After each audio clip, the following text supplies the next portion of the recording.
حیات انسان ہے، قرآن ہمارا رہبر ہے، قرآن حیات انسان ہے، قرآن ہمارا رہبر ہے۔ نہ پوچھ تو رتبہ اس کا سن، ہر شے سے عظمت برتر ہے، قرآن حیات انسان ہے، قرآن ہمارا رہبر ہے، قرآن حیات انسان ہے۔ السلام علیکم ورحمۃ اللہ وبرکاتہ۔ خوش آمدید، کیا حال ہے؟ خوش آمدید، اہلا اللہ آپ کو وسہلا، سلامت رکھے۔ اللہ آپ کو سلامت رکھے۔ ہمیں مارس کا تعارف کروائیں۔ یہ نمائش قرآن کریم کے تعارف کی غرض سے قائم کی گئی ہے، جس کے ذریعے ہم لوگوں کو قرآن سے متعارف کروانے اور ان کو قرآن کے ساتھ تعلق قائم کرنے کی تعلیم دیتے ہیں۔ اس نمائش میں موجود قرآن کریم کے نادر نسخوں اور اس امت کے اسلاف کی جانب سے اللہ سبحانہ و تعالیٰ کی اس کتاب کی خدمت کے حوالے سے کیے گئے اقدامات اور کاوشوں کے ذریعے ہم لوگوں کو اس بات کی تعلیم دیتے ہیں کہ قرآن کریم کے ساتھ انہیں کیسا برتاؤ کرنا چاہیے۔ یہ قرآن کریم کی گیلری ہے، رسول اکرم صلی اللہ علیہ وسلم کے شہر میں مسجد نبوی کے قبلہ والی جانب ہے۔ گیٹ نمبر 5 کے پاس اسکاسنگ بنیاد 25 ذی القعدہ 1436 ہجری میں رکھا گیا۔ اس مبارک گیلری کا مقصد عام لوگوں کو اور مسجد نبوی کے زائرین کو قرآن کریم کے ساتھ جوڑنا ہے۔ اس گیلری میں 12 ہال ہیں اور ہر ہال قرآن کریم کے خاص موضوع سے متعلق ہے۔ اللہ کے فضل و کرم سے اس گیلری کو 20 لاکھ سے زیادہ لوگ دیکھ چکے ہیں۔ اس کو دیکھنے کے لیے دنیا کے مختلف حصوں سے لوگ آتے ہیں۔ 70 کے قریب ممالک کے لوگ اس گیلری کی زیارت کر چکے ہیں۔ اس گیلری کے کئی مرشدین ہیں، مختلف زبانوں کے، عربی، انگلش، اردو، اندونیشی، ترکی کے اور کچھ فارسی سے ملتی جلتی زبانوں کے، اور بعض ان زبانوں کے جو کہ یہاں آنے والے بولتے ہیں۔ اس لائبریری میں مختلف مجالس اور کئی ڈپارٹمنٹ ہیں، مثلا مجلس علمیہ، جس کا کام مرشدین کو اس گیلری کی علمی پہلوؤں سے واقف کرنا ہے۔ ہمارے ہاں ایک مستقل ڈپارٹمنٹ ہے جس کا مقصد لوگوں کو اس گیلری سے متعارف کروانا اور اس گیلری کو مشہور کرنا ہے۔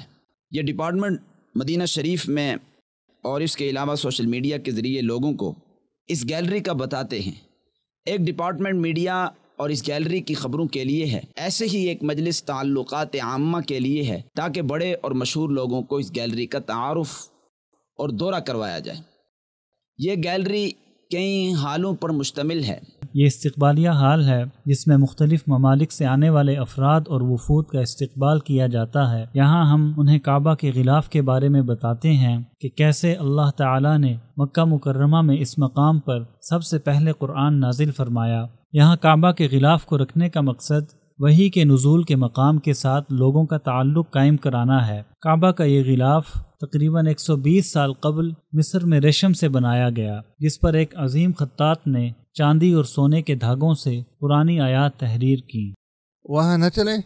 جی تشریف لائیے، خوش آمدید۔ اس وقت ہم کعبے کے غلاف کے ایک ٹکڑے کے پاس موجود ہیں جس پر تقریباً 120 سال قبل سلطان عبدالحمید ثانی کے دور میں مصر میں قرآنی آیات لکھی گئیں، بلکہ کعبہ کے پورے غلاف پر قرآنی آیات تحریر کی گئی تھیں جو مشہور خطاط عبدالحمید الزہدی کی تحریر کردہ ہیں۔ انہوں نے ان آیات کو سونے سے مزین چاندی کے دھاگوں سے ریشمی کپڑے پر تحریر کیا، جیسا کہ ہم دیکھ رہے ہیں۔ کعبہ کے قدیم و گراں قدر غلاف کے اس ٹکڑے کو یہاں رکھنے سے محمد صلی اللہ علیہ وسلم پر قرآن کے نزول کے مقام یعنی مکہ مکرمہ کی طرف اشارہ کرنا مقصود ہے، جہاں سے علم و ہدایت کا نور پھوٹا، جسے نبی کریم صلی اللہ علیہ وسلم کے اصحاب نے دنیا کے گوشے گوشے میں پھیلا دیا۔ ان کے بعد اسلاف امت نے پوری دنیا میں قرآن کا پیغام پہنچانے کے حوالے سے گراں قدر خدمات انجام دیں۔ قرآن کے نزول کا آغاز مکہ مکرمہ سے ہوا، پھر مدینہ منورہ میں بھی نزول قرآن کا سلسلہ جاری رہا۔ اس کے بعد قرآن کا نور ہدایت پوری دنیا میں پھیل گیا۔ خوش آمدید، اللہ آپ کو زندگی دے۔ خوش آمدید۔ آئیے دوسرے حال کی جانب چلتے ہیں۔ یہ اسکرین اس نمائش کے تعارف اور اس کے مختلف حالوں کی طرف زائرین کی رہنمائی کے لیے لگائی گئی ہے۔ ان حالوں میں سر دست استقبالیہ حال، پھر نبأ العظیم حال یعنی عظیم خبر سے متعلق حال، پھر تاریخ قرآن حال، پھر وہ حال ہے جس میں قرآن کے ابتدائی مخطوطات کو رکھا گیا ہے، پھر وہ حال جو قرآن کے بڑے نسخہ جات کے لیے مختص ہے، پھر قرآن کے دیگر مخطوطات سے متعلق حال، پھر پینوراما نمائش اور پھر الوداعی حال شامل ہیں۔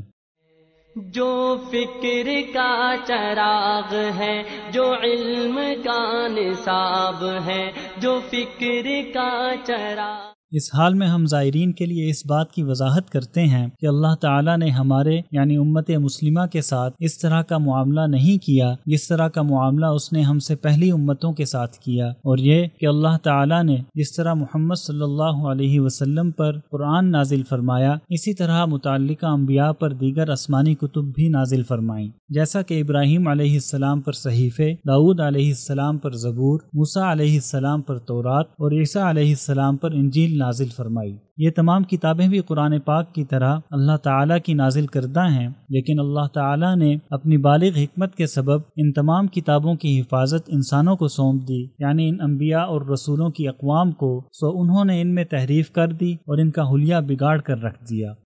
سوائے محمد صلی اللہ علیہ وسلم پر نازل ہونے والی امت مسلمہ کی کتاب یعنی قرآن کے، جس کی حفاظت کی ذمہ داری خود اللہ نے اپنے ذمہ لی ہے، سو اس کتاب میں تا صبح قیامت ایک حرف حتیٰ کہ ایک نقطہ کی تبدیلی بھی رونما نہیں ہوگی، کیونکہ اس کی حفاظت کرنا اللہ تعالیٰ کی ذمہ داری ہے۔ نبأ العظیم حال کے دوسرے حصے میں ہم آپ کو خوش آمدید کہتے ہیں۔ اس حال میں ہم مشاہدہ کریں گے کہ کس طرح اللہ تعالیٰ نے قرآن کریم میں مختلف قسم کے معجزات بیان فرمائے ہیں۔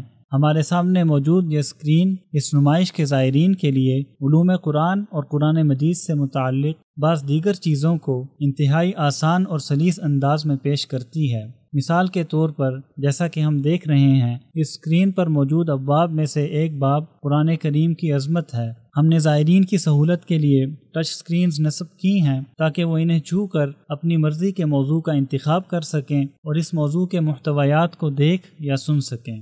پہلی چیز جو ہمیں اسکرین پر نظر آ رہی ہے وہ ہے قرآن کریم کی عظمت۔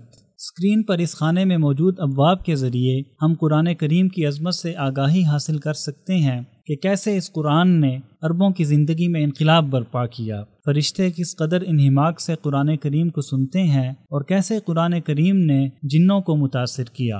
اگر ہم دوبارہ ہوم پیج کی طرف لوٹیں تو ہم آپ اور قرآن کے نام سے ایک خانہ دیکھیں گے جس میں ہم کچھ سوالات کے ذریعے ایک فرد کی زندگی میں قرآن کے ساتھ اس کے تعامل کا جائزہ لے کر اس بارے میں حتمی رائے کا اظہار کرتے ہیں۔ پہلی چیز جو ہم اسکرین پر دیکھ رہے ہیں وہ تعظیم قرآن انڈیکس ہے۔ جو ہی ہم اسے کھولیں گے تو ہمیں یہ سوالات نظر آئیں گے کہ کیا آپ قرآن کریم کے قائل یعنی اللہ تعالیٰ کی عظمت سے واقف ہیں؟ زائرین ان سوالات کے جوابات دینا شروع کر دیتے ہیں، اور جب وہ اس طرح تمام سوالات کے جوابات سے فارغ ہو جاتے ہیں جیسا کہ ہم اسکرین پر دیکھ رہے ہیں، ہم سب مسلمان ہیں اور انشاءاللہ ہم تمام سوالات کے جوابات میں پہلے آپشن کا انتخاب کریں گے، کیونکہ ہم قرآن کے بارے میں کافی کچھ جانتے ہیں اور قرآن نے ہماری زندگیوں پر کافی اثرات مرتب کیے ہیں۔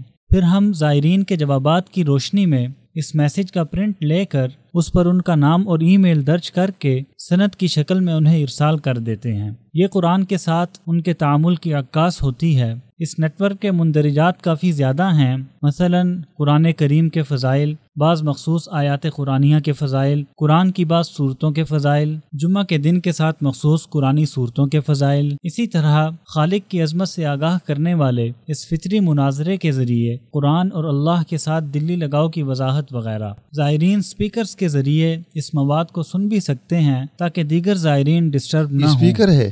جی ہاں، یہ مخصوص نوعیت کا اسپیکر ہے جس کے ذریعے آپ سن سکتے ہیں۔ ماشاءاللہ، بہت اچھا۔ یہ ترجمہ انگلش زبان میں جی ہے؟ ہاں، اور زائر کے لیے ممکن ہے کہ وہ اپنی مرضی کے مطابق اس طرح اسے آگے پیچھے اور آواز کو کم زیادہ کر سکے۔ بسم اللہ الرحمن الرحیم،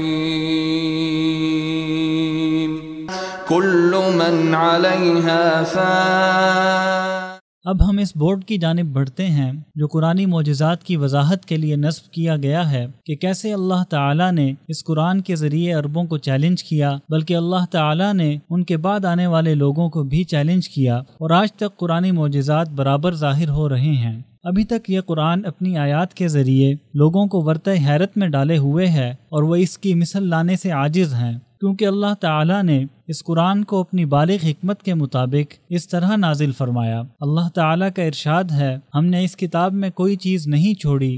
ہمارے ساتھ اس بورڈ کی جانب تشریف لائیے۔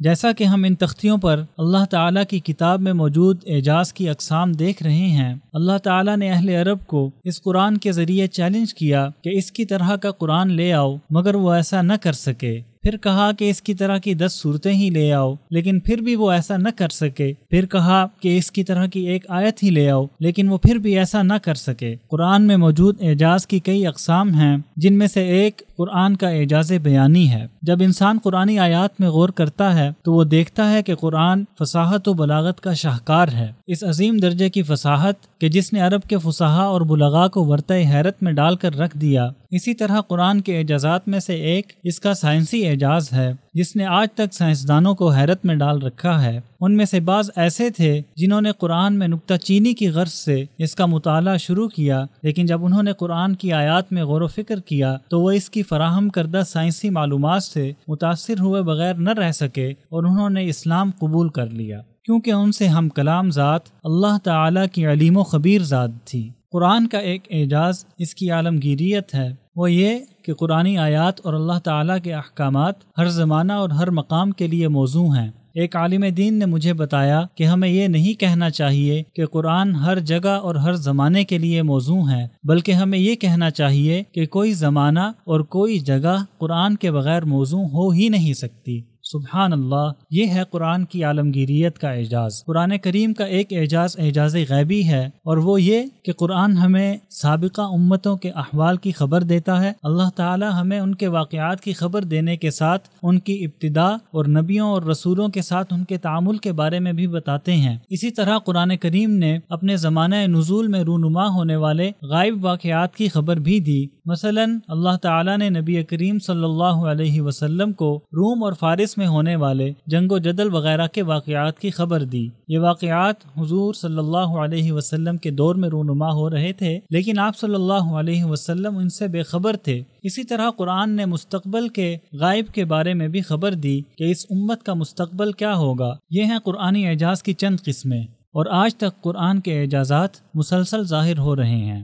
اب ہمارے ساتھ تاریخ قرآن حال کی طرف آئیے۔ یہاں اسکرین پر چند صورتیں نظر آ رہی ہیں۔ دیکھنا پڑھنے کی نسبت زیادہ آسان کام ہے، زائرین ان کی طرف زیادہ دھیان دیتے ہیں۔ یہاں بعض صورتوں کے فوائد اور خصوصاً وہ صورتیں جنہیں شب جمعہ یا جمعہ کے دن تلاوت کرنا خصوصی فضائل و فوائد کا باعث ہے۔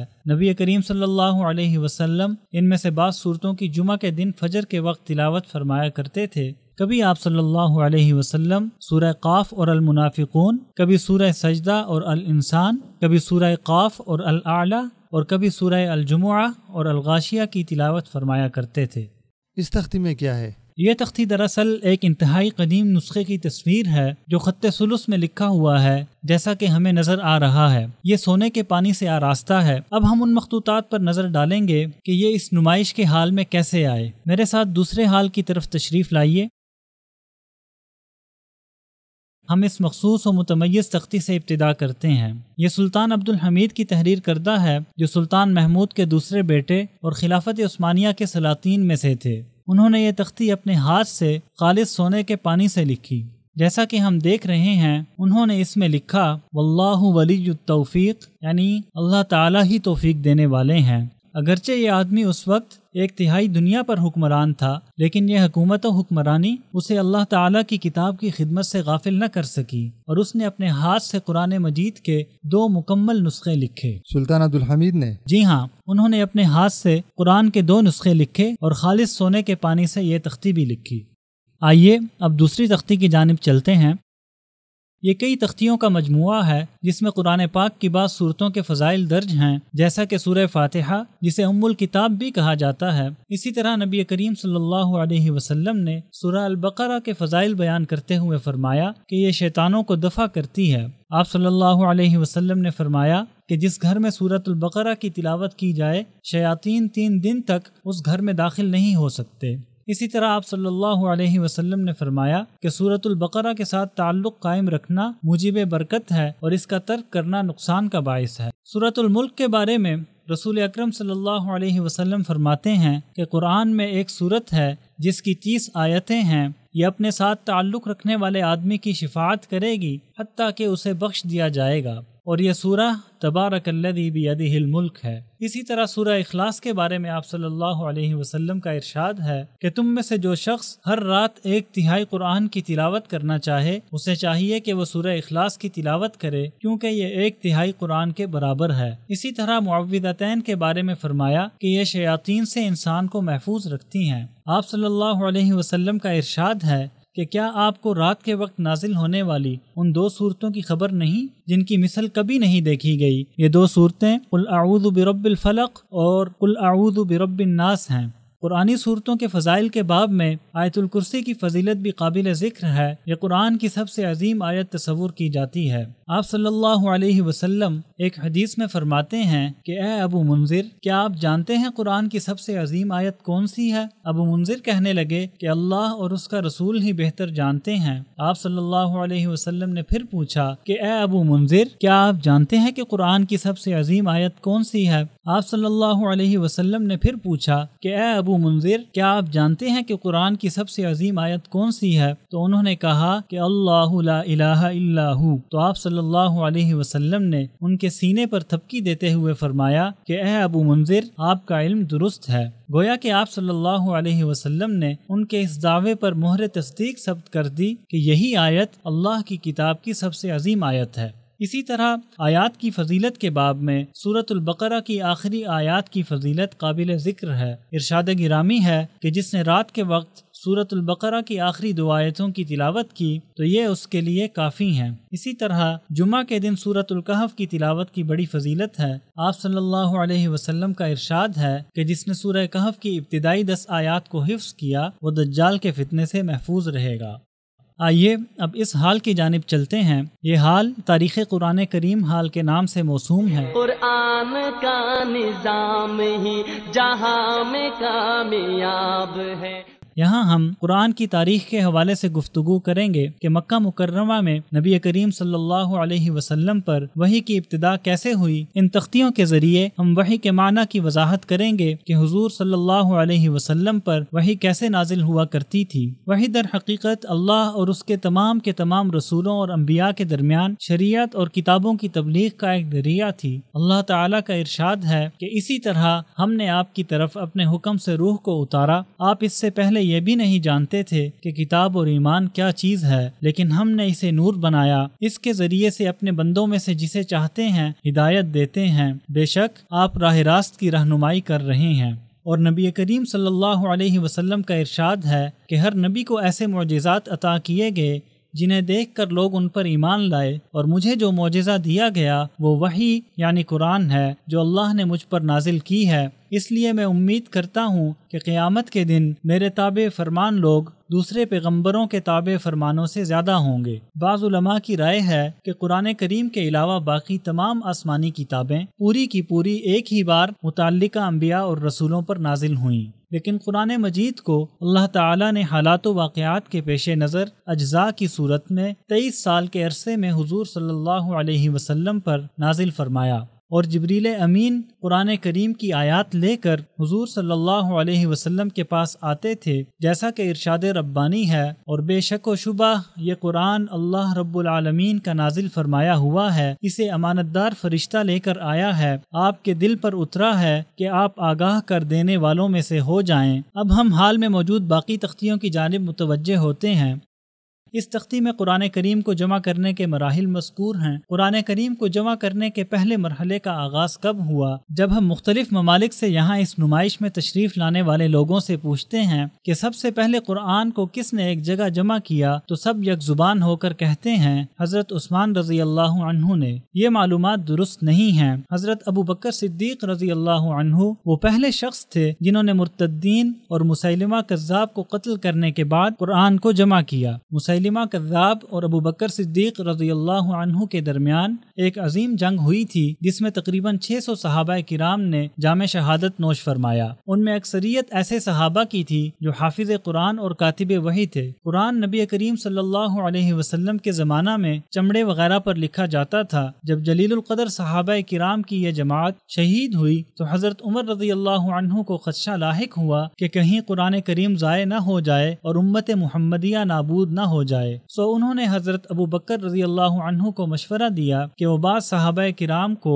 قرآن کریم کے جمع کرنے کی ذمہ داری سونپیں۔ یہ تھا جمع قرآن کا پہلا مرحلہ جو حضرت عمر رضی اللہ عنہ کے مشورے سے حضرت ابو بکر رضی اللہ عنہ کے دور خلافت میں مکمل ہوا۔ حضرت ابو بکر صدیق رضی اللہ عنہ نے حضرت عمر رضی اللہ عنہ کی رائے سے اتفاق کرتے ہوئے حضرت زید بن ثابت رضی اللہ عنہ کو جمع قرآن کی ذمہ داری سونپی۔ یوں ابو بکر صدیق رضی اللہ عنہ کے دور میں پہلی بار قرآن کو ایک نسخے میں جمع کیا گیا، اور ابو بکر صدیق رضی اللہ عنہ وہ پہلے شخص تھے جنہوں نے قرآن کو مصحف کا نام دیا۔ جب قرآن کو کتابی شکل میں جمع کر لیا گیا تو اس پر المصحف لکھا گیا۔ مصحف کا مطلب ہے کہ یہ صحیفوں میں لکھا گیا اور اسے صحیفوں میں جمع کیا گیا، یہ ہے مصحف کا مطلب۔ اس تختی میں حضرت عثمان رضی اللہ عنہ کے دور میں جمع قرآن کے مراحل مذکور ہیں۔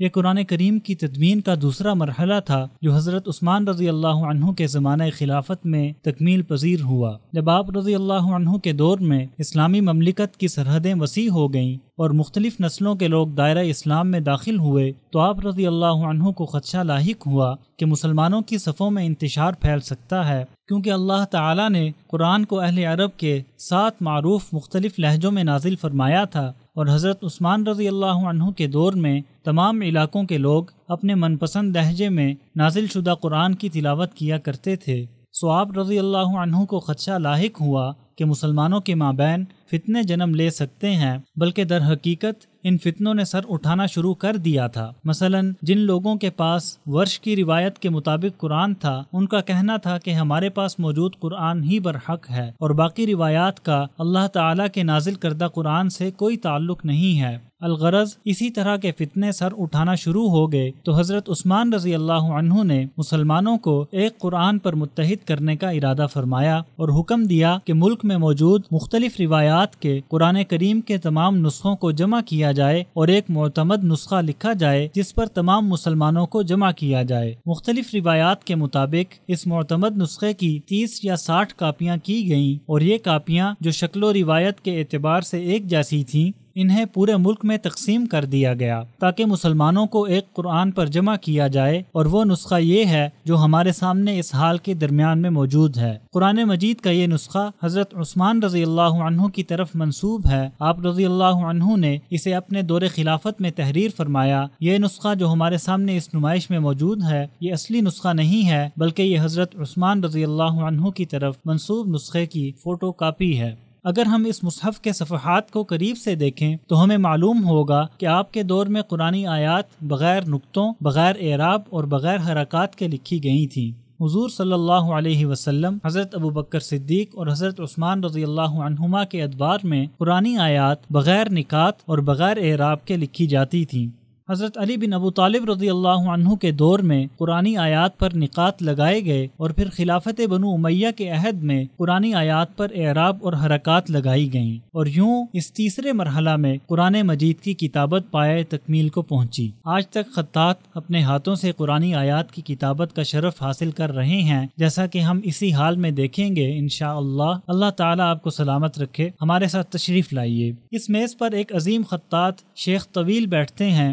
موصوف کا شمار قرآن کریم کے اعلیٰ پائے کے خطاطوں میں ہوتا ہے۔ انہوں نے شیخ عثمان طٰہٰ سے خطاطی کا لائسنس حاصل کیا، جو ملک فہد کمپلیکس کے معروف خطاط ہیں۔ وہ یہاں بیٹھ کر ہمارے زائرین کو دکھائیں گے کہ قرآن کریم کی آیات کیسے لکھی جاتی ہیں، کتابت قرآن کا عمل کیسے انجام پاتا ہے۔ یہ تمام آیات ان کے ہاتھ کی تحریر کردہ ہیں، حتیٰ کہ ہمارے یہاں اس حال میں موجود تمام آیات انہی کے ہاتھ کی لکھی ہوئی ہیں، جو انہوں نے مختلف آلات کے استعمال سے لکھی۔ اللہ پاک انہیں جزائے خیر دے۔ ہم امت اسلامیہ کے مختلف ادوار میں قرآن کریم کی کتابت کے مراحل پر طائرانہ نظر ڈالتے ہیں۔ قرآن کریم کی کتابت کے 4 اہم مراحل ہیں، جیسا کہ ہم اس تختی پر دیکھیں گے۔ قرآن کریم کی کتابت کا پہلا مرحلہ نبی کریم صلی اللہ علیہ وسلم کے دور میں پایہ تکمیل کو پہنچا۔ اس دور میں قرآنی آیات بغیر نقطوں اور بغیر اعراب کے لکھی جاتی تھیں۔ پھر بعد میں قرآنی آیات پر اعراب لگائے گئے۔ یہ سرخ رنگ کی علامات حرکات یا حروف کے نقاط نہیں ہیں، یہ فا کا نقطہ نہیں ہے، بلکہ یہ نقطہ زبر کا متبادل ہے، اور یہ نقطہ جو حرف کے نیچے ہے یہ زیر کا متبادل ہے۔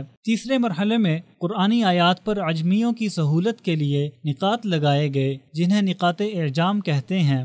ایک نقطہ فا کے لیے لگایا گیا اور ایک دوسرا نقطہ زبر کے لیے۔ اسی طرح حروف کے نیچے زیر اور یا کے لیے نقطے لگائے گئے۔ پھر نقاط اعراب اور نقاط اعجام آپس میں خلط ملط ہو گئے۔ چنانچہ بنی امیہ کے دور میں خلیفہ عبد الملک بن مروان کے عرصہ حکمرانی میں قرآنی آیات پر حرکات لگائی گئیں، جیسا کہ ہم اس صورت میں دیکھ رہے ہیں، اور آیات قرآنیہ پر مکمل طور پر زبر، زیر اور جزم وغیرہ لگائے گئے۔ یہاں آ کر کتابت قرآن مکمل ہو گئی، جو آج تک جوں کی توں ہے، جیسا کہ ہم دیکھ رہے ہیں۔ آج تک خطاط قرآن مجید کو اپنے ہاتھوں سے تحریر کرنے کا شرف حاصل کر رہے ہیں، کیونکہ اہل علم اس بات سے بخوبی واقف ہیں کہ قرآن مجید کو کمپیوٹر کی زبان میں لکھنا جائز نہیں، جس کا مطلب یہ ہوا کہ دنیا بھر کی تمام مساجد میں موجود قرآن مجید کے تمام نسخہ جات، جن کی ہم شب و روز تلاوت کرتے ہیں، یہ خطاط کے ہاتھ سے لکھے ہوئے قرآن پاک کی فوٹو کاپیاں ہیں۔ مثال کے طور پر شاہ فہد کمپلیکس میں شیخ عثمان طٰہٰ اپنے ہاتھ سے قرآن مجید تحریر فرماتے ہیں اور ہو بہو اسی رسم الخط میں لکھتے ہیں جس میں اس امت کے اسلاف لکھا کرتے تھے۔ شیخ عثمان کی کتابت قرآن کی سند متصل اور متواتر ہے۔ آپ اپنے ہاتھ سے قرآن مجید لکھتے ہیں جس کی فوٹو کاپی کی جاتی ہے، اور اس طرح لاکھوں کی تعداد میں اس نسخے کی طباعت کی جاتی ہے جسے پوری دنیا میں تقسیم کیا جاتا ہے۔ قرآن مجید کی طباعت کے ہر مرکز میں ایسا ہی ہوتا ہے کہ ہر مرکز کے پاس مخصوص خطاط ہوتے ہیں جن کے پاس رسم القرآن کی متصل سند ہوتی ہے۔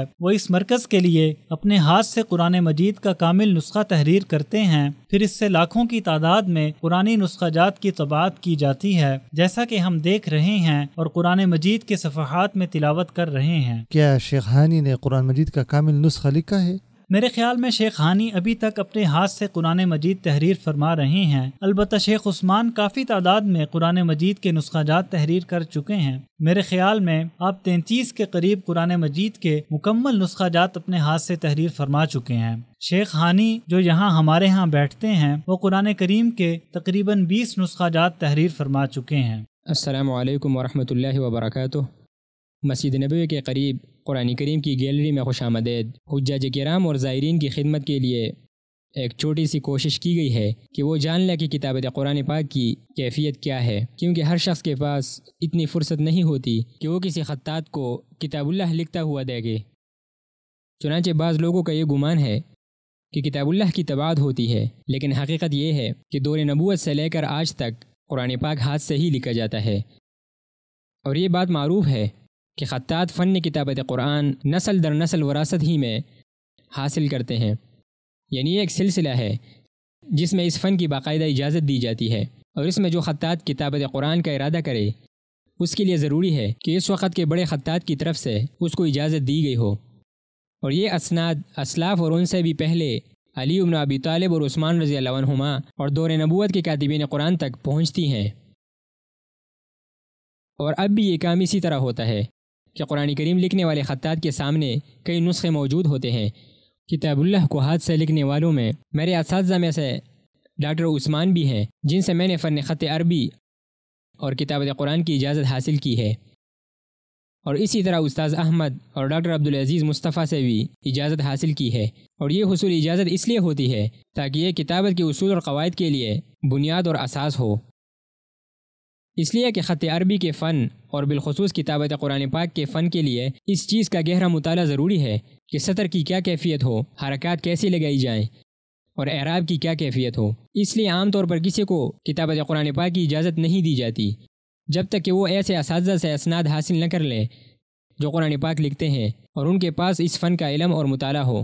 جب یہاں گیلری میں کوئی زائر یا حاجی آتا ہے تو ہم انہیں قرآن کریم کے وہ نسخے دکھاتے ہیں جو ہمارے اسلاف سے چلے آ رہے ہیں۔ قرآن مجید کو سب سے پہلے حضرت ابوبکر صدیق رضی اللہ عنہ کے حکم پر ان کے دور میں جمع کیا گیا تھا۔ جب حضرت ابوبکر صدیق رضی اللہ عنہ کے حکم پر قرآن پاک جمع کیا گیا تو بغیر نقطوں اور بغیر حرکات و سکنات کے لکھا گیا، اور ایسا کسی کمزوری کی وجہ سے نہیں کیا گیا بلکہ اس لیے کہ وہ لوگ اہل لسان تھے، اور اسی وجہ سے ان عرب کو چیلنج کرنے کے لیے ہی قرآن عربی زبان میں نازل ہوا۔ چنانچہ اللہ تعالیٰ نے ان کو چیلنج کیا کہ وہ اس جیسا قرآن لے کر آئیں یا ایک آیت لے کر آئیں، لیکن وہ نہیں لا سکے، اور کوئی بھی ہرگز اس کی استطاعت نہیں رکھتا۔ چنانچہ اسی وجہ سے ان کو نقطوں اور حرکات وغیرہ کی ضرورت نہیں تھی۔ ہم دیکھتے ہیں کہ سطر نقطوں اور حرکات سے خالی ہوتی تھی۔ پھر اسلامی فتوحات کے ساتھ حضرت علی رضی اللہ عنہ کے دور میں ابو الاسود الدؤلی نے نقاط الاعراب کے نام سے نقاط لگانے کا مشورہ دیا، جیسے کہ آج کل حرکات ہیں، اور اس وقت یہ نقاط گول دائرے کی شکل میں مختلف رنگوں کے ساتھ لگائے جاتے تھے۔ اگر کتابت کالے رنگ کی ہے تو یہ سرخ رنگ سے لگائے جاتے تھے، اور یہ ضمہ، کسرہ اور فتحہ پر علامت ہوتی تھی کہ اگر حرف کے اوپر ہے تو فتح اور نیچے ہے تو کسرہ، اور حرف کے سائڈ پر ہے تو ضمہ۔ پھر عبد الملک بن مروان اموی کے دور میں نقاط الاعجام بھی لگائے گئے۔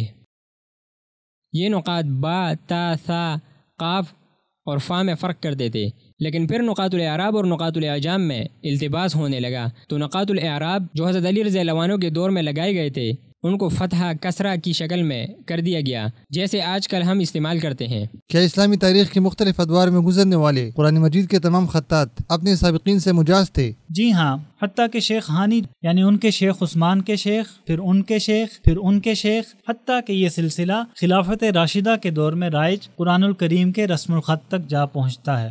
اب ہم ابتدائی مخطوطات سے متعلق حال کی طرف چلتے ہیں تاکہ صحابہ کرام کے بعد خدمت قرآن کریم کے حوالے سے اسلاف امت کی کوششوں کا مشاہدہ کر سکیں۔ جو فکر کا چراغ ہے، جو علم کا ابتدائی مخطوطات کے حال میں آپ کو خوش آمدید۔ نمائش کے اس حال میں ہم قرآن کریم کی خدمت میں صحابہ کرام کے بعد اپنے اسلاف صالحین کی کوششوں سے آگاہی حاصل کریں گے کہ انہوں نے کس طرح قرآن کریم کی خدمت کے لیے جد و جہد کی، انہوں نے کیسے اپنی زندگیاں اور عمریں کتاب اللہ کی خدمت کے لیے وقف کیں۔ یہ تمام کے تمام نسخہ جات جنہیں ہم دیکھ رہے ہیں یہ قرآن کریم کے قدیم اور اصلی نسخے ہیں، اور یہ تمام کے تمام ہاتھ کے لکھے ہوئے ہیں جو سینکڑوں سال قبل کے تحریر کردہ ہیں۔ یہ اس نمائش میں موجود سب سے قدیم نسخہ قرآن ہے اور اس کی عمر 950 سال ہے۔ اسے مغرب یعنی مراکش کے امام علی البطلیوس نے مغربی رسم الخط میں لکھا، جیسا کہ ہم دیکھ رہے ہیں۔ یہ نسخہ نہ ہی کاغذ پر مکتوب ہے اور نہ ہی صحیفہ پر،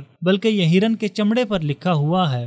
سبحان اللہ! انہوں نے اس زمانے میں اپنے ہاتھ سے قرآن مجید لکھنے کا ارادہ فرمایا جس وقت کاغذ اور صحیفہ شام اور بغداد میں بنتے تھے۔ اہل مراکش کے لیے ان دور دراز علاقوں سے کاغذ کا حصول ممکن نہ تھا، سو موصوف نے ہرن کے چمڑوں کو اس شکل میں کاٹ کر 950 سال پہلے اس پر پورے کا پورا قرآن لکھا، جیسا کہ ہم دیکھ رہے ہیں۔ یہ نسخہ، اس کی عمر بھی 700 سال سے زیادہ ہے، اور جیسا کہ ہم دیکھ رہے ہیں یہ بھی مغربی رسم الخط میں ہرن کے چمڑے پر مکتوب ہے۔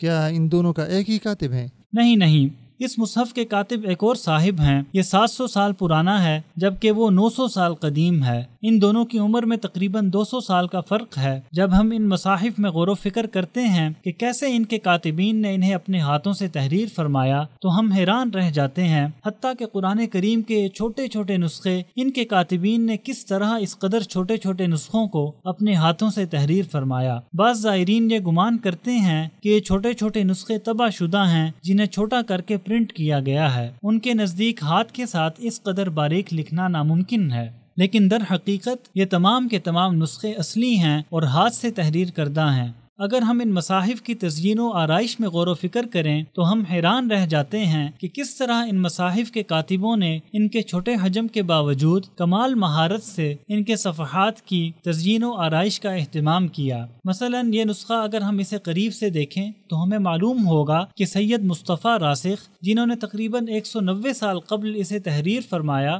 اس کی تزئین و آرائش کے لیے کس قدر کمال مہارت سے کشیدہ کاری کی کہ اس کی باریکی کو دیکھنے کے لیے ہمیں اسے انتہائی قریب سے دیکھنا پڑتا ہے۔ سبحان اللہ!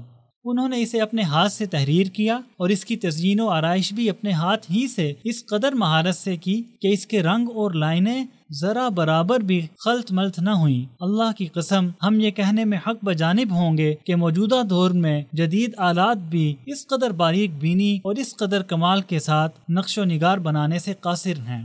قرآن مجید کی خدمت میں شیخ حافظ عثمان رحمہ اللہ نے تقریباً 120 یا 130 سال پہلے بے پناہ جد و جہد کی۔ موصوف کو قرآن کریم کی کتابت سے بے حد لگاؤ تھا۔ ان کے بارے میں یہ کہنا کہ انہوں نے قرآن کریم کی خدمت میں اپنی عمر وقف کرنے کا حق ادا کیا بے جا نہ ہوگا۔ موصوف قرآن کریم کی کتابت سے خاص شغف رکھتے تھے اور انہوں نے اپنی زندگی میں بڑی تعداد میں قرآن مجید کے نسخے تحریر فرمائے۔ ان کی قرآن کی خدمت سے متعلق کوششوں کو ہم اس طرح بہتر انداز میں سمجھ سکتے ہیں کہ ہمارے زمانے میں جب کوئی شخص کتابت قرآن کا آغاز کرتا ہے تو اسے اس عمل کی تکمیل کے لیے 2 سے 2.5 سال کا عرصہ درکار ہوتا ہے۔ ذرا تصور کیجئے کہ شیخ حافظ عثمان نے قرآن مجید کے کتنے نسخے اپنے ہاتھوں سے تحریر کیے ہوں گے۔ انہوں نے قرآن مجید کے 10، 20 یا 30 نسخے نہیں لکھے بلکہ کتاب اللہ کے 106 نسخے اپنے ہاتھ سے تحریر فرمائے۔ سبحان اللہ العظیم! قرآن مجید کے 106 نسخے، انہوں نے یہ تمام نسخے اپنے ہاتھ سے تحریر فرمائے اور انہیں سونے کے پانی سے کمال خوبصورتی سے مزین کیا، جیسا کہ ہم دیکھ رہے ہیں۔ اللہ تعالیٰ نے ان کی زندگی کا اختتام بھی اسی عمل پر کیا جس پر انہوں نے زندگی گزاری، جیسا کہ نبی کریم صلی اللہ علیہ وسلم نے ارشاد فرمایا کہ ہر شخص کا اختتام اسی چیز پر ہوتا ہے جس پر وہ زندگی گزارتا ہے، اور جس کی زندگی کا اختتام جس چیز پر ہوا اسے اسی چیز پر دوبارہ زندہ کیا جائے گا۔ موصوف نے اپنی زندگی قرآن مجید کی خدمت کے لیے وقف کی، سو اللہ تعالیٰ نے ان کی زندگی کا اختتام بھی اسی عمل پر کیا، اور اپنی زندگی کے اختتام کے وقت وہ 107واں نسخہ قرآن تحریر فرما رہے تھے۔ حقیقت یہ ہے کہ قرآن کریم کی خدمت میں ہمارے اسلاف نے بے پناہ جد و جہد کی۔ یہی وجہ ہے کہ اللہ تعالیٰ نے ان کے ناموں اور ان کے ذکر کو ہمیشہ کے لیے زندہ و جاوید کر دیا۔ سینکڑوں سال گزرنے کے باوجود ہم آج تک ان کے ناموں، ان کے ملکوں، کتابت قرآن کے حوالے سے ان کی کاوشوں، ان کے اسلوب، حتیٰ کہ جس چیز پر انہوں نے کتاب اللہ کو تحریر فرمایا اس سے بھی واقف ہیں۔ سینکڑوں بلکہ ہزاروں سال گزرنے کے باوجود ان اصحاب کے اسماء گرامی اور ان کے کارنامے محفوظ ہیں۔ لوگ آج تک جانتے ہیں کہ ان اسلاف نے کس جانفشانی اور لگن کے ساتھ آج سے 900 سال پہلے، آج سے 700 سال قبل قرآن مجید کو تحریر فرمایا۔ اتنا طویل عرصہ گزر جانے کے باوجود لوگ آج تک انہیں اور قرآن کی خدمت کے حوالے سے ان کی کاوشوں کو نہیں بھولے۔ جب انہوں نے کتاب اللہ کی خدمت کو ہر چیز پر فوقیت بخشی تو اللہ تعالیٰ نے رہتی دنیا تک ان کے ذکر کو بلند فرما دیا۔ ارشاد نبوی ہے کہ اللہ تعالیٰ اس کتاب کے ذریعے بہت سی قوموں کو عروج بخشتا ہے اور بہت سی دوسری قوموں کو اسی کتاب کی وجہ سے پستی میں دھکیل دیتا ہے۔ اب ہمارے ساتھ اس حال کی جانب تشریف لائیے جس میں دنیا بھر میں پائے جانے والے قرآن مجید کے تمام نسخوں میں سے سب سے بڑا نسخہ موجود ہے، تاکہ ہم اس کے بارے میں جان سکیں اور اسے دیکھ سکیں۔ تشریف لائیے، اللہ آپ کو سلامت رکھے۔ اس حال کی طرف تشریف لائیے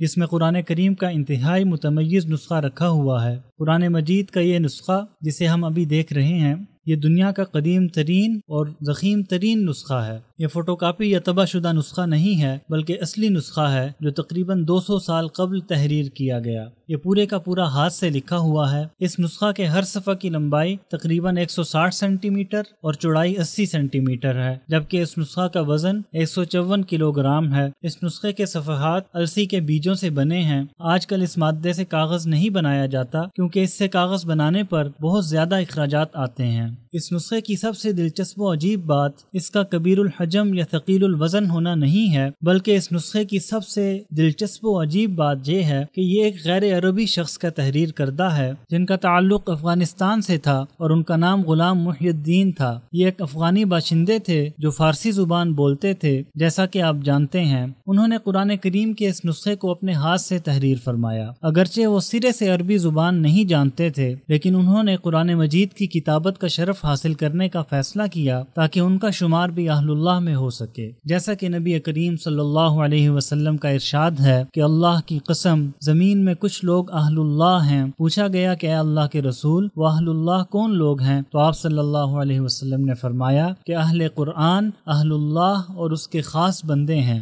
موصوف نے بڑی محنت کے بعد عربی زبان سیکھی، بلکہ خوبصورت عثمانی رسم الخط بھی سیکھا، جیسا کہ ہم دیکھ رہے ہیں۔ حالانکہ عربوں کی اکثریت اس رسم الخط میں مہارت نہیں رکھتی سوائے ان کے جنہیں اللہ نے توفیق بخشی۔ انہوں نے یہ نسخہ اسی رسم الخط میں اپنے ہاتھ سے تحریر فرمایا اور اس نسخے کو سونے کے پانی سے مزین کیا۔ یہ الفاظ اور سطور کے درمیان نظر آنے والے زرد رنگ کے نشانات خالص سونے کے پانی کے ہیں، جس سے موصوف نے اس قرآن کریم کے صفحات کو مزین فرمایا، کیونکہ انہوں نے نبی کریم صلی اللہ علیہ وسلم کی یہ حدیث سن رکھی تھی کہ تم میں سے بہترین شخص وہ ہے جو قرآن سیکھے اور سکھائے۔ دنیا میں شہرت اور مرتبہ و جاہ حاصل کرنا جس کی اکثر لوگ خواہش کرتے ہیں، امت محمدیہ کا بہترین شخص ہونے کا ضامن نہیں ہے، کیونکہ نبی کریم صلی اللہ علیہ وسلم نے یہ نہیں فرمایا کہ تم میں سے بہترین شخص وہ ہے جو سب سے زیادہ مالدار یا سب سے زیادہ مشہور ہو، بلکہ آپ صلی اللہ علیہ وسلم کا ارشاد گرامی ہے کہ تم میں سب سے بہترین شخص وہ ہے جس نے قرآن سیکھا اور سکھایا۔ سو موصوف نے اہل افغانستان کو جو کہ فارسی زبان بولتے ہیں قرآن کے معانی و مفاہیم بتانے کا ارادہ فرمایا، سو آپ نے اس پورے کے پورے نسخے کا فارسی زبان میں ترجمہ بھی کیا، اور قارئین کی سہولت کے لیے انہوں نے ترجمہ کو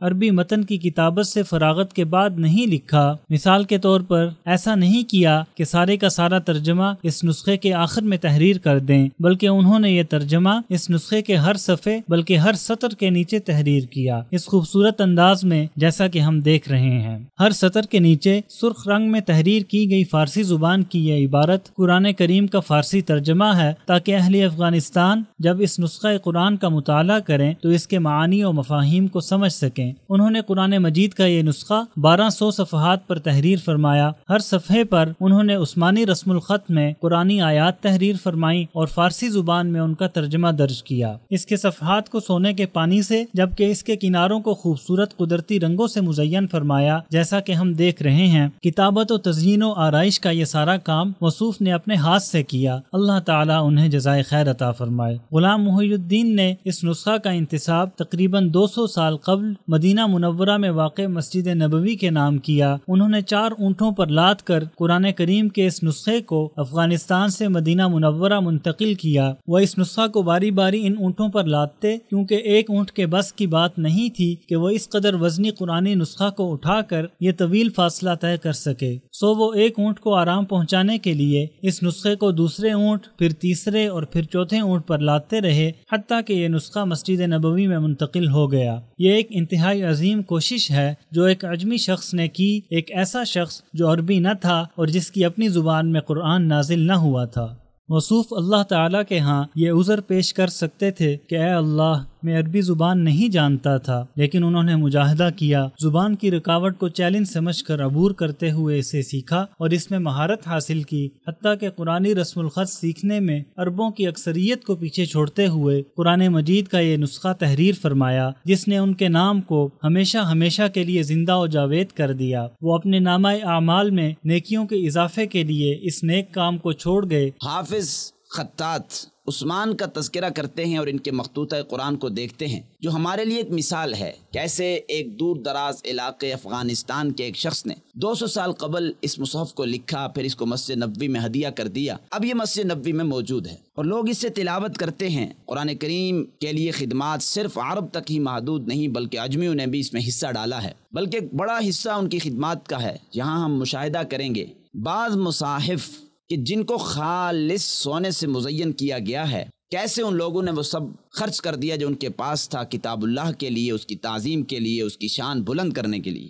اس کو مسجد نبوی میں ہدیہ کر دیا، جس میں اس عظیم امت کے کارناموں کا تذکرہ ہے جو اس نے اس کتاب کی تفسیر کے لیے کی، اور کیسے اللہ تعالیٰ نے اس کتاب کی تفسیر و تشریح کے لیے بڑے بڑے آئمہ کو پیدا کیا۔ یہ بعض آلات ہیں جن کے ذریعے زائرین علوم القرآن سے آگاہی حاصل کر سکتے ہیں۔ زائرین کی سہولت کے لیے یہاں ٹچ سکرینز نصب کی گئی ہیں تاکہ وہ ان کو بآسانی استعمال کر سکیں۔ زائر اس سکرین پر ورتل القرآن ترتیلا سے ابتدا کر کے عربی اور انگلش دونوں زبانوں میں اس سے استفادہ کر سکتا ہے۔ اس میں مختلف خانے موجود ہیں جیسا کہ ہم دیکھ رہے ہیں، ترتیل القرآن کے ابواب، اہل قرآن کے القاب وغیرہ۔ ہم اس طرح اس خانے میں داخل ہوں گے اور اس میں ہم قرآن کریم کی تلاوت کے آداب، حفاظ قرآن کے القاب، قرآن کریم کی مختلف قراءات جنہیں ہم قراءات عشرہ یا سبعہ الکبریٰ کے نام سے جانتے ہیں، اسی طرح ترنم کے ساتھ قرآن کی تلاوت، ترتیل قرآن یعنی قرآن کو ٹھہر ٹھہر کر پڑھنا، اور آخر میں قرآن سیکھنا اور سکھانا۔ مذکورہ بالا ابواب میں سے ہر باب میں اسے سیکھنے کے کئی نمونے موجود ہیں۔ قرآن کریم کی تلاوت کے آداب کے بعد ہم فوری طور پر تلاوت قرآن کے آداب کی اقسام کے خانے میں منتقل ہو جاتے ہیں، جیسا کہ ہم دیکھ رہے ہیں۔ یہاں قرآن کریم کی تلاوت کے چند ضروری آداب درج ہیں۔ ہم دوبارہ اس سے ماقبل فہرست کی طرف لوٹتے ہیں۔ ہم اصحاب قرآن کے القاب والے خانے کو کھولتے ہیں۔ اصحاب قرآن کا پہلا لقب حامل القرآن ہے۔ نبی کریم صلی اللہ علیہ وسلم کا ارشاد ہے کہ بوڑھے مسلمان ایسے حامل قرآن جو نہ تو قرآن پر عمل کرنے میں غلو کرے اور نہ ہی اس پر عمل کرنے سے اجتناب کرے، اور عادل بادشاہ کی عزت کرنا اللہ تعالیٰ کی عظمت کا غماز ہے۔ اس حدیث میں نبی کریم صلی اللہ علیہ وسلم نے حافظ قرآن کو حامل قرآن کا نام دیا۔ حافظ قرآن کا ایک اور لقب اہل قرآن ہے، جیسا کہ ارشاد نبوی ہے، بے شک زمین میں اہل اللہ موجود ہیں۔ پوچھا گیا کہ اے اللہ کے رسول، وہ اہل اللہ کون لوگ ہیں؟ تو آپ صلی اللہ علیہ وسلم نے ارشاد فرمایا کہ اہل قرآن اہل اللہ اور اس کے خاص بندے ہیں۔ اسی طرح حافظ قرآن کا ایک لقب صاحب قرآن ہے، جیسا کہ حدیث میں ہے کہ صاحب قرآن سے کہا جائے گا کہ ترتیل کے ساتھ قرآن کی تلاوت کرتے جاؤ جیسا کہ تم دنیا میں کرتے تھے، اور جنت کی سیڑھیاں چڑھتے جاؤ، جہاں آپ کی تلاوت ختم ہوگی وہی آپ کا مقام ہے۔ اس اسکرین پر موجود ابواب میں سے ایک باب قرآن کو ترنم کے ساتھ پڑھنا ہے۔ نبی کریم صلی اللہ علیہ وسلم قرآن کی تلاوت کیسے فرماتے تھے؟ آپ صلی اللہ علیہ وسلم قرآن کو ترنم کے ساتھ پڑھا کرتے تھے۔ کسی شخص نے آپ کی آواز سے بہترین اور خوبصورت آواز کسی کی نہ سنی۔ جیسا کہ ہم دیکھ رہے ہیں کہ یہاں احادیث کا ایک مجموعہ اور ترتیل کے ساتھ پڑھے جانے والے بعض صحیفے اور ان سے متعلق معلومات درج ہیں جو ہمیں بتاتی ہیں کہ نبی کریم صلی اللہ علیہ وسلم کس طرح ترنم کے ساتھ قرآن کی تلاوت فرماتے تھے۔ اسی طرح یہاں قرآن کی ترتیل و تجوید اور نبی کریم صلی اللہ علیہ وسلم کے تلاوت قرآن کریم کے اسلوب کے حوالے سے معلومات بھی درج ہیں۔ اللہ تعالیٰ کا ارشاد ہے کہ قرآن کو ترتیل کے ساتھ یعنی ٹھہر ٹھہر کر پڑھو۔ ابن کثیر اس آیت کی تفسیر میں فرماتے ہیں کہ قرآن کو سکون کے ساتھ ٹھہر ٹھہر کر پڑھنا چاہیے، کیونکہ ایسا کرنا قرآن کو سمجھنے اور اس میں غور و فکر کرنے میں مددگار ثابت ہوتا ہے۔ ترتیل کا معنی کیا ہے؟ ترتیل کا معنی ہے تجوید، یعنی حروف کی تجوید کے ساتھ ادائیگی اور رموز و اوقاف کا لحاظ۔ ابن مسعود رضی اللہ عنہ کا ارشاد ہے کہ قرآن کو نہ تو شعر کی طرح پڑھنا چاہیے اور نہ ہی نثر کی طرح۔ قرآن کے عجائب میں غور و فکر کرو اور اس کے ذریعے اپنے دلوں کو متحرک رکھو۔ آپ میں سے کسی کو قرآن کی آخری صورت یعنی اسے ختم کرنے کی فکر لاحق نہ ہو۔ آپ رضی اللہ عنہ نے اپنے اس قول میں قرآن کریم میں غور و فکر اور تدبر کرنے کی طرف اشارہ فرمایا ہے۔ آخری چیز قرآن کو سیکھنا، سکھانا اور قرآن سیکھنے کے فضائل کا بیان ہے۔ نبی کریم صلی اللہ علیہ وسلم وحی کے بوجھ کو کیسے برداشت کیا کرتے تھے اور کس طرح ابتدائی دور میں وحی کو حفظ کرنے کے لیے اپنے ہونٹوں کو حرکت دیا کرتے تھے، حتیٰ کہ اللہ تعالیٰ نے آپ کو ہدایت فرمائی کہ اے نبی، آپ قرآن کو جلدی یاد کرنے کے لیے اپنی زبان کو حرکت نہ دیں، اس کا جمع کرنا اور پڑھنا ہمارے ذمہ ہے۔ یعنی قرآن کو آپ کے سینے میں جمع و محفوظ کرنا اور اسے آپ سے پڑھوانا ہماری ذمہ داری ہے۔ جب اللہ تعالیٰ نبی کریم صلی اللہ علیہ وسلم پر وحی نازل فرماتے تھے تو نبی کریم صلی اللہ علیہ وسلم وحی کو یاد کرنے کے لیے محنت کرتے اور اپنی زبان سے اس نازل شدہ وحی کو بار بار دہراتے تھے۔ اس پر اللہ تعالیٰ نے نبی کریم صلی اللہ علیہ وسلم سے فرمایا کہ آپ وحی کو یاد کرنے کے بارے میں فکر مند نہ ہوں، اس کو آپ کے سینے میں جمع کرنا ہماری ذمہ داری ہے، اس کے بعد آپ بآسانی اس کی تلاوت کر سکتے ہیں۔ قرآن سیکھنے کے ذیل میں قرآن کی توصیف، اس کی تعلیم، اسے حفظ کرنا اور قرآن میں موجود علم، اعمال، آداب اور اخلاقیات سے آگاہی کے ابواب شامل ہیں تاکہ ہم خود بھی قرآن سیکھ سکیں اور دوسروں کو بھی سکھائیں۔ اسی طرح اس باب میں نبی کریم صلی اللہ علیہ وسلم کے قرآن کریم کو سیکھنے سکھانے کے منہج کو بھی بیان کیا گیا ہے کہ نبی کریم صلی اللہ علیہ وسلم اپنے اصحاب کو کس طرح قرآن مجید کی تعلیم دیا کرتے تھے۔ نبی کریم صلی اللہ علیہ وسلم اپنے اصحاب کو 5 یا 10 آیات سکھایا کرتے تھے اور پھر انہیں ان آیات کے معانی اور مفہوم بھی بتایا کرتے تھے اور اس پر عمل کا طریقہ کار بھی بیان فرماتے۔ صحابہ کرام ان آیات کو بعینی ہی اس طرح ادا کیا کرتے تھے جس طرح نبی کریم صلی اللہ علیہ وسلم انہیں سکھاتے۔ اس باب میں قرآن کریم سیکھنے اور سکھانے کے حوالہ سے ایک توضیحی ویڈیو بھی شامل ہے۔ زائرین کے لیے ممکن ہے کہ وہ اسپیکر کے ذریعے اسے سن سکیں۔ اس میں نبی کریم صلی اللہ علیہ وسلم کی اخلاقیات کی تشریح کی گئی ہے جیسا کہ ہم دیکھ رہے ہیں۔ قرآن لوگوں کے اخلاق کی اصلاح کرتا ہے۔ ہم دیکھ سکتے ہیں کہ نبی کریم صلی اللہ علیہ وسلم کے تعلیم قرآن کے منہج کو بیان کرنے کے بعد نبی کریم صلی اللہ علیہ وسلم کو قرآن کی تعلیم دینے کے ربانی اسلوب کی وضاحت کی گئی ہے۔ یہ ان آلات میں موجود ابواب کا مختصر تعارف ہے جن سے زائرین استفادہ کر سکتے ہیں۔ اب ہم مخطوطات سے متعلق دوسرے حال کی جانب چلتے ہیں تاکہ ہم مزید نادر مخطوطات کا مشاہدہ کر سکیں۔ اس حال میں موجود ان تمام مخطوطات کی خاص بات یہ ہے کہ یہ سب کے سب خالص سونے کے پانی سے مزین ہیں۔ تشریف لائیے تاکہ ہم انہیں دیکھ سکیں۔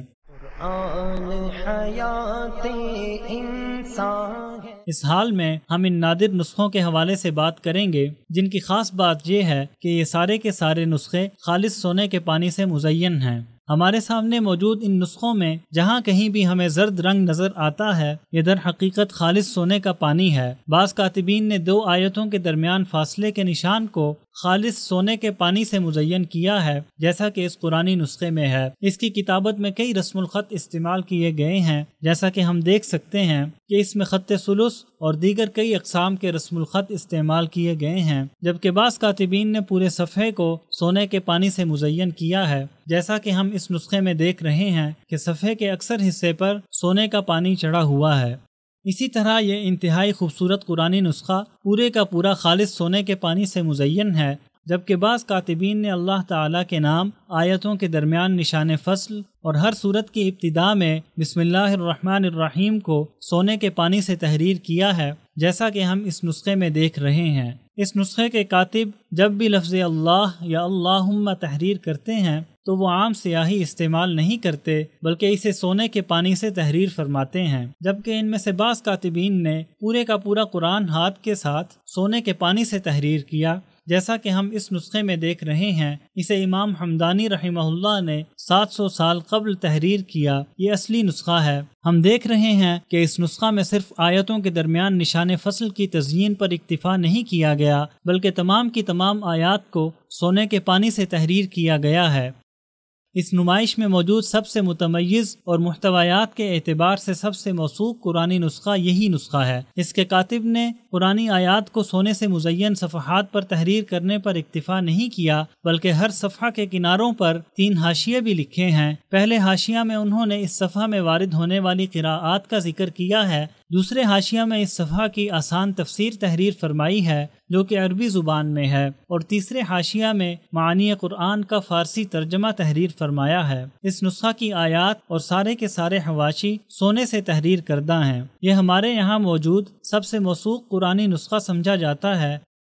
تشریف لائیے، اللہ آپ کو سلامت رکھے۔ اس طرف یہاں پر بھی خالص سونے کے پانی سے مزین کامیاب مخطوطات کا مجموعہ موجود ہے، لیکن یہاں پر ایک نسخہ ہے جس کی کہانی انتہائی دلچسپ و دلنشیں ہے۔ ایک دفعہ اس نمائش کے ایک رہنما شیخ یحییٰ نے، اللہ انہیں جزائے خیر عطا فرمائے، اس حال میں اس نسخے کی وضاحت کرنا شروع کی تو زائرین میں سے ایک شخص کی نظر جوں ہی اس پارے پر پڑی وہ زارو قطار رونے لگا۔ جب شیخ یحییٰ نے اس سے اس کے رونے کا سبب دریافت کیا اور پوچھا کہ اس پارے کی کہانی کیا ہے تو وہ کہنے لگا کہ کیا آپ جانتے ہیں کہ میرے آباء و اجداد نے قرآن کریم کے پورے 30 پارے تحریر کیے تھے جو نسل در نسل منتقل ہوتے گئے یہاں تک کہ ہمارے پاس پہنچے، اور جب یہ نسخہ مجھے اپنے والد محترم سے ورثہ میں ملا تو میں نے دیکھا کہ اس میں ایک پارہ کم ہے، چنانچہ میں نے دنیا بھر میں اسے تلاش کرنا شروع کر دیا۔ میں نے قرآن مجید کے اس کمیاب پارے کو پانے کے لیے اخبارات و مجلات میں اشتہارات دیے، انعامات مقرر کیے، لیکن میں اسے نہ پا سکا، اور آج جب میں نے اس پارے کو آپ کے ہاں اس نمائش میں دیکھا تو میں سوچنے لگا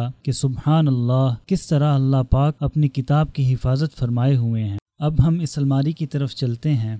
آئیے اس الماری کی جانب تشریف لائیے۔ یہ الماری قرآن کریم کو محفوظ رکھنے کے لیے بنائی گئی ہے۔ یہ خوبصورت الماری ایک مصری خاتون کے حکم پر بنائی گئی جن کا نام امینہ ہانم تھا۔ موصوفہ خدیوی توفیق کی اہلیہ تھیں۔ یہ الماری تقریباً 120 سال قبل بنائی گئی۔ اگر ہم اس الماری کو کھولیں تو ہم دیکھ سکتے ہیں کہ اس میں قرآن مجید کو محفوظ رکھنے کے لیے مختلف خانے بنے ہوئے ہیں۔ یہ الماری انتہائی قیمتی خام مواد سے بنی ہے، جیسا کہ سیپیاں اور ہاتھی دانت وغیرہ۔ اس الماری کے درمیان میں اور اس کے کناروں پر خالص چاندی کی سولاخیں لگا کر اسے مزین کیا گیا ہے۔ اس کے دروازوں کے قبضے بھی خالص چاندی کے بنے ہوئے ہیں۔ اس الماری کا درمیانہ حصہ نبی کریم صلی اللہ علیہ وسلم کے محراب کی شکل میں بنایا گیا ہے، جس کے اوپر قرآن کریم کی یہ آیت مکتوب ہے، ما یفتح اللہ للناس من رحمت فلا ممسک لها۔ یہاں اس آیت کو تحریر کرنے کا مقصد یہ ہے کہ جب بھی اللہ کا کوئی بندہ اس الماری کے سامنے کھڑا ہوگا اور اسے کھولے گا تو وہ اس میں قرآن مجید کو پائے گا جو کہ سراپا رحمت و ہدایت ہے۔ اس رحمت سے انسان کو کوئی چیز محروم نہیں کر سکتی سوائے اس کے اپنے نفس کے کہ وہ اس قرآن کی تلاوت سے کنارہ کش رہ کر خود اپنے آپ کو اس رحمت سے محروم کر لے۔ اس خاتون نے 120 سال قبل اس طرح کی 6 الماریاں بنوائیں اور تمام کی تمام مسجد نبوی کو ہدیہ کیں تاکہ ان میں اس قرآن کریم کو محفوظ رکھا جا سکے۔ سو امت محمدیہ کی خواتین بھی قرآن کریم کی خدمت میں مردوں سے پیچھے نہ رہیں، بلکہ انہوں نے قرآن مجید کی حفاظت کے لیے نہ صرف خطیر رقم خرچ کی بلکہ انتہائی محنت و تکدو سے اس طرح کی الماریاں بھی بنوائیں تاکہ ان میں قرآن مجید کو محفوظ رکھا جا سکے۔ ہم دیکھ سکتے ہیں کہ اس الماری کو کس قدر محنت سے بنایا گیا، اس کی تزئین و آرائش کے لیے کس قدر باریکی سے کشیدہ کاری کی گئی اور کس قدر قیمتی خام مواد استعمال کیا گیا۔ تدبر قرآن حال کی طرف تشریف لائیے۔ اس حال میں ہم قرآن کریم میں غور و فکر کی کیفیت اور تدبر قرآن کا مفہوم سمجھنے اور ان لوگوں کے بارے میں جاننے کی کوشش کریں گے جنہوں نے قرآن کریم کی تفاسیر و تدبر قرآن میں نمایاں مقام حاصل کیا۔ اللہ تعالیٰ کا ارشاد گرامی ہے، کیا یہ قرآن میں غور و فکر نہیں کرتے یا ان کے دلوں پر ان کے تالے لگ گئے ہیں؟ جس طرح اللہ تعالیٰ نے ہمیں قرآن کریم کی تلاوت و سماعت اور اس پر عمل کا حکم دیا ہے، اسی طرح ہمیں قرآن میں غور و فکر کرنے کا حکم بھی دیا۔ ارشاد باری تعالیٰ ہے، یہ بابرکت کتاب ہے جسے ہم نے آپ کی طرف اس لیے نازل فرمایا ہے کہ لوگ اس کی آیتوں پر غور و فکر کریں اور عقل مند اس سے نصیحت حاصل کریں۔ ممکن ہے کہ کوئی یہ سوال کرے کہ غور و فکر کا معنی کیا ہے؟ کیا تدبر یعنی غور و فکر سے مراد یہ ہے کہ ہم قرآن کے معانی سمجھیں؟ کیا قرآن کریم کی تفسیر کا مطالعہ کرنے کا نام تدبر ہے؟ اس تختی کے ذریعے ہم تدبر کے مفہوم کی وضاحت کریں گے، اور وہ یہ کہ تدبر کے لیے 2 بنیادی چیزوں کا ہونا ضروری ہے۔ پہلی چیز یہ ہے کہ ہم قرآنی آیات کو اس طرح سمجھیں جس طرح سلف صالحین نے انہیں سمجھا اور جس طرح اصحاب رسول صلی اللہ علیہ وسلم اور تابعین نے ان کی تعلیم دی اور انہیں نسل در نسل منتقل فرمایا۔ دوسری چیز یہ کہ جب ہم ان آیات کو اس طرح سمجھ لیں جس طرح سلف صالحین نے انہیں سمجھا تو ہمیں بلا تاخیر ان آیات پر اس طرح عمل پیرا ہونے کی کوشش کرنی چاہیے جس طرح سلف صالحین ان پر عمل پیرا تھے، اور اپنے ماتحتوں خصوصاً اپنی اولاد کو بھی ان پر عمل پیرا ہونے کی تعلیم دینی چاہیے۔ بعض اوقات قرآنی آیات پر عمل جسمانی نوعیت کا ہوگا، بعض اوقات قلبی نوعیت کا، اور بعض اوقات لسانی نوعیت کا۔ یہ ایک ثابت شدہ حقیقت ہے کہ قرآن انسانی زندگی اور اخلاقیات میں انقلاب برپا کر دیتا ہے، اور یہ اسی وقت ممکن ہے جب انسان قرآن کے معنی اور مفہوم کا ادراک رکھتا ہو اور جانتا ہو کہ صحابہ کرام رضوان اللہ تعالی علیہم اجمعین قرآن کے ساتھ کس طرح کا معاملہ فرماتے تھے، وہ کیسے قرآن و کریم میں غور و فکر کرتے تھے اور کس طرح اس پر عمل کیا کرتے تھے، پھر اسے اپنی زندگی کو ان کی زندگی کے سانچے میں ڈھالنے کی کوشش کرنی چاہیے۔ اس اسکرین پر ہم زائرین کے لیے تفسیر قرآن کریم کی تدوین و کتابت کے نمایاں مراحل کی وضاحت کریں گے کہ کس طرح تفسیر قرآن ابتدائی دور میں زبانی طور پر نسل در نسل منتقل ہوتی رہی، صحابہ کرام رضی اللہ عنہم تابعین کو، تابعین اپنے بعد آنے والے لوگوں کو تفسیر قرآن کی تعلیم دیا کرتے تھے۔ تفسیر قرآن کریم کی تدوین کا آغاز خلافت عباسیہ کے دور میں ہوا۔ اس دور سے لے کر آج تک یہ علم ترقی کی راہ پر گامزن ہے اور دنیا بھر میں تفسیر قرآن کریم کی کئی کتابیں موجود ہیں۔ اب ہم پینوراما نمائش ہال کی جانب چلتے ہیں تاکہ ہم اسلام کی آمد اور قرآن کے نزول سے پہلے عربوں کے حالات کا جائزہ لے سکیں۔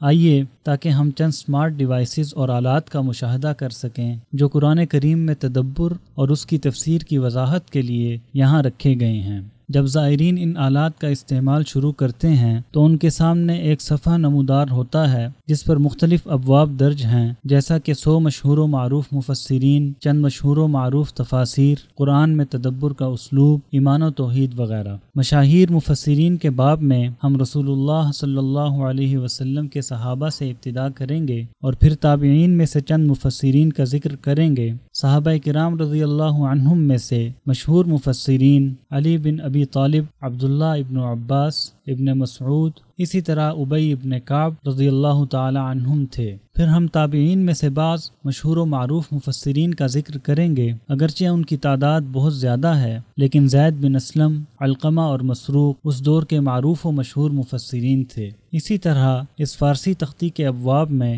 قرآن میں تدبر کی کیفیت اور اس کے مراحل، ایمان و توحید، قرآن سے قلبی لگاؤ کا اسلوب اور عصر حاضر کے چند مشہور و معروف مفسرین جنہوں نے قرآن کریم میں نام کمایا، جیسا کہ شیخ شعراوی اور شیخ شنقیطی رحمہم اللہ وغیرہ جیسے ابواب شامل ہیں۔ زائرین ان آلات سے استفادہ کرتے ہوئے اس بارے میں بآسانی آگاہی حاصل کر سکتے ہیں۔ پینوراما نمائش ہال میں آپ کو خوش آمدید۔ اس حال میں ہم نبی کریم صلی اللہ علیہ وسلم کی بعثت اور نزول قرآن سے قبل کے عربوں کے حالات پر روشنی ڈالیں گے کہ کیسے اللہ تعالیٰ نے اس قرآن کے ذریعے عربوں کی زندگی میں انقلاب برپا کیا اور انہیں جہالت کے گھٹا ٹوپ اندھیروں سے نکال کر اسلام کے نور سے منور فرمایا اور انہیں دنیا و آخرت کی سعادت نصیب فرمائی، اور کس طرح اللہ تعالیٰ نے عربوں کو جب تک وہ قرآن و سنت پر عمل پیرا رہے پوری دنیا میں مقام شرف عطا کیے رکھا۔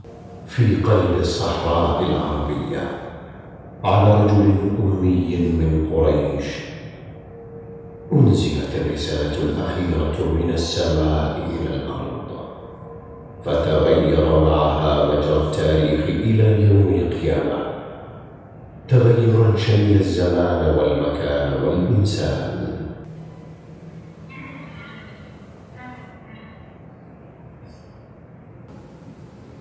حول البيت العتيق نصب الشرك أصناما يتعبد إليها من دون الله.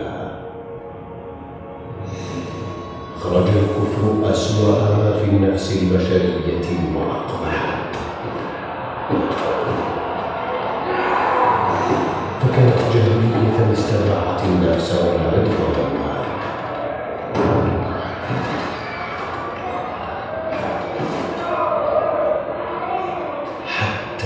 أطبق الظلام على الأرض. في أحضان الجبل أنزل النور، وأذن لشمس القرآن بأن تشرق على العالمين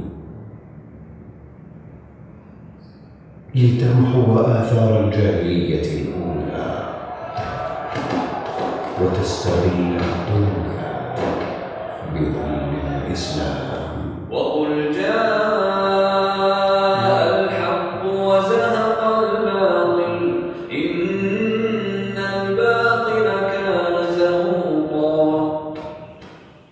نبی صلی اللہ علیہ وسلم کی ہجرت کے بعد کے واقعات۔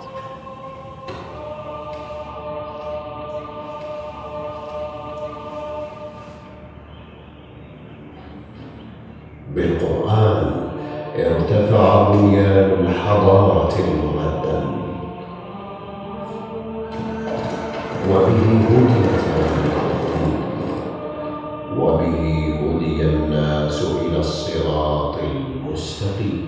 كتاب أنزلناه إليك لتخرج الناس من الظلمات إلى النور بإذن ربهم إلى صراط العزيز الحميد الله الذي له ما في السماوات وما في الأرض. اب ہمارے ساتھ انفارمیشن ٹیکنالوجی ہال کی طرف تشریف لائیے۔ یہ ہال قرآن مجید کی خدمت کے لیے انفارمیشن ٹیکنالوجی کے لیے مخصوص ہے تاکہ زائرین اللہ تعالیٰ کے حکم سے اس سے مستفید ہوں۔ جیسا کہ ہم ان اسکرینوں پر قرآن کریم کی خدمت کے لیے جدید ٹیکنالوجی کی سروسز کے گروپ دیکھ رہے ہیں، جن کے ذریعے زائرین قرآن مجید کے بیشتر موضوعات کے حوالے سے استفادہ کر سکتے ہیں۔ مثال کے طور پر اگر ہم اس اسکرین کو اوپن کریں تو ہم دیکھیں گے اس پر قرآن مجید کے حفظ و تلاوت، تفسیر اور ترجمہ قرآن وغیرہ سیکھنے کے حوالے سے چند اسالیب مذکور ہیں۔ ان تمام کے تمام اسالیب کو زائرین ویب سائٹ سے ڈاؤن لوڈ کر سکتے ہیں، حتیٰ کہ اسکرین سے ڈائریکٹ لنکس لے کر اسی وقت انہیں اپنے موبائل میں محفوظ کر سکتے ہیں۔ ہم بطور مثال تلاوت و حفظ قرآن کے اسالیب کو کھولتے ہیں۔ اس میں ہم ڈیجیٹل سروسز برائے قرآن، مصحف مدینہ اپلیکیشنز، الیکٹرانک انسائکلوپیڈیا آف قرآن، حرمین شریفین کی قرات کی اپلیکیشنز، راجحی اکیڈمی برائے قرآن، اسلامک اکیڈمی اور قرآن نیٹ ورک جیسے عناوین دیکھ سکتے ہیں۔ ان تمام نیٹ ورکس کی اپنی اپنی ویب سائٹس ہیں جو قرآن مجید کی خدمت میں پیش ہیں۔ اگر ہم ڈیجیٹل سروسز کو اوپن کریں تو ہم دیکھیں گے کہ اس میں موجود مواد کو ڈاؤن لوڈ کرنے کے طریقہ کار کی وضاحت کی گئی ہے۔ مثال کے طور پر اس میں متعلقہ ویب سائٹ فائل کی ڈاؤن لوڈنگ کا طریقہ اور موبائل فونز پر ڈاؤن لوڈ کرنے کے لیے اینڈرائیڈ اور آئی فون اپلیکیشنز موجود ہیں۔ اگر ہم مصحف مدینہ کے بٹن پر کلک کریں گے تو اس مصحف کا تعارف اور اس سے متعلقہ تمام معلومات ہمارے سامنے ظاہر ہو جائیں گی۔ پھر اگر ہم اسے ڈاؤن لوڈ کرنا چاہیں تو اس بار کوڈ کو اسکین کر کے اسے ڈائریکٹ موبائل پر ڈاؤن لوڈ کر سکتے ہیں۔ زائرین تمام بقیہ اپلیکیشن سے اسی طرح استفادہ کر سکتے ہیں جس طرح ہم نے مصحف مدینہ سے استفادہ کے طریقہ کار کی وضاحت کی۔ مثال کے طور پر ہم تفسیر علوم القرآن کو اس طرح کھولیں جس طرح کہ آپ دیکھ رہے ہیں، پھر متعلقہ ویب سائٹ پر جا کر ڈاؤن لوڈ کے بٹن پر کلک کریں تو ہمارے سامنے ایک فہرست ظاہر ہوگی جس میں کافی تعداد میں ایسے پروگرام مذکور ہوں گے جنہیں ہم ڈاؤن لوڈ کر سکتے ہیں، جو کئی ابواب پر مشتمل ہیں، جیسا کہ ابواب تفسیر، ڈیجیٹل ابواب، مختصرات تفسیر وغیرہ۔ اس نیٹ ورک کے ذریعے زائرین نہایت آسانی کے ساتھ ان میں موجود ڈیجیٹل مواد تک رسائی حاصل کر سکتے ہیں۔ قرآن حیات انسان ہے، قرآن۔ اس حال میں ہم یہ جاننے کی کوشش کریں گے کہ زائرین اپنے متعلقین اور افراد خانہ کی قرآنی اصولوں پر تربیت کیسے کر سکتے ہیں۔ ان تختیوں پر اولاد کی تربیت کے مراحل مذکور ہیں جن میں قرآنی تعلیمات کے مطابق اولاد کی تربیت کی طرف اشارہ کیا گیا ہے۔ ہم کیوں کر اس قرآن کے مطابق تربیت پا سکتے ہیں؟ اللہ تعالیٰ کا ارشاد ہے بل هو آیات بینات فی صدور الذین اوتوا العلم، بلکہ یہ قرآن تو روشن آیتیں ہیں، اہل علم کے سینوں میں محفوظ ہیں۔ اسی طرح ارشاد باری تعالیٰ ہے یقیناً ہم نے قرآن کو نصیحت کے لیے آسان کر دیا ہے، بس کیا ہے کوئی نصیحت حاصل کرنے والا؟ جب ہم قرآنی تعلیمات کی روشنی میں اپنی اولاد کی تربیت کرنا چاہیں اور انہیں حفظ قرآن کریم کا شوق دلانا چاہیں تو ہمیں ان کے سامنے حفاظ کرام کے فضائل بیان کرنے چاہیے۔ انہیں یہ بتانا چاہیے کہ حافظ قرآن بزرگ و پاک باز فرشتوں کی معیت کا شرف حاصل کرتا ہے، یہ امامت کا سب سے زیادہ حقدار ہے، اس کا رب اس کی عزت کرتا ہے اور اسے جنت میں عزت کا تاج اور لباس پہنایا جائے گا، اور وہ اس قرآن کی تلاوت کے ذریعے جنت میں بلند درجات کا مستحق ٹھہرے گا۔ ہمارے ساتھ ان آلات کی طرف تشریف لائیے۔ زائرین کامل سکون کے ساتھ ان کرسیوں پر بیٹھتے ہیں اور ان کے سامنے یہ اسکرین ظاہر ہوتی ہے جس پر خاندان اور اولاد کا تعلق قرآن سے جوڑنے کے حوالے سے انتہائی خوبصورت ابواب مذکور ہیں۔ اگر ہم دیکھیں کہ اسلاف نے کس طرح اپنی اولادوں کو قرآنی تعلیمات سے بہرور فرمایا تو ہمارے سامنے کئی ابواب ظاہر ہوتے ہیں۔ امام شافعی رحمہ اللہ کا فرمان ہے کہ جس نے قرآن سیکھا اس کی قدر و قیمت بڑھ گئی۔ یہ قرآن کریم کی خدمت اور اس کے ساتھ تعلق کے بارے میں اسلاف سے منقول اقوال ہیں۔ اسی طرح کامیابی سے قرآن کریم سیکھنے اور اسے حفظ کرنے سے متعلق اسلاف کی مثالوں کا ذکر آپ سہولت کے لیے اسی باب پر ایک طائرانہ نظر ڈال سکتے ہیں۔ اسی طرح سے اس کے بعد قرآن کریم کے ساتھ تعلق کے بارے میں جائزہ کا باب، یہ باب بچوں کے درمیان قرآن کریم سے تعلق اور اس کے ناموں کے بارے میں مقابلے پر مشتمل ہے۔ اس میں مختلف سوالات پوچھے گئے ہیں اور باب کے خاتمے پر اس آسان سے امتحان یا مقابلے کا نتیجہ ظاہر ہوتا ہے، جیسا کہ ہمیں نظر آ رہا ہے۔ اگر بچہ اس نتیجے پر کلک کرے تو وہ دیکھ سکتا ہے کہ اس نے اپنے جوابات کی روشنی میں کتنے نمبر حاصل کیے۔ بچے کا والد یا اس کے ساتھ موجود شخص بچے کو خود جواب دینے دیں، ایسا کرنے سے بچے کی دلچسپی بڑھے گی۔ اسی طرح بچوں کے درمیان مقابلے کی ایک اور مثال یہ ہے کہ ہر بچہ اس آلہ کے سامنے بیٹھ کر مذکورہ طریقے سے سوالات کے جواب دے گا اور پھر آخر میں اس کے لیے اس کے جوابات کی روشنی میں نتیجہ ظاہر ہوگا۔